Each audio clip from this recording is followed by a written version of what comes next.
Alors je crois que les découvertes récentes sur le microbiote qui provoquent une grande excitation du monde médical et scientifique, encore une fois, sont très justifiées car véritablement ça fait renouveler ou repenser beaucoup de concepts et notamment des concepts physiopathologiques.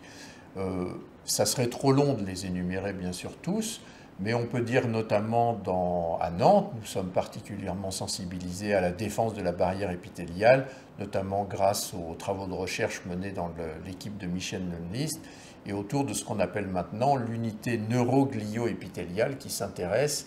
finalement au système nerveux entérique de l'intestin et qui est très réactif face à ce monde du microbiote. Alors je crois aussi que ça fait revoir des concepts encore plus larges, et notamment dans certaines maladies, comme des maladies qui n'ont au départ a priori pas grand-chose de digestif.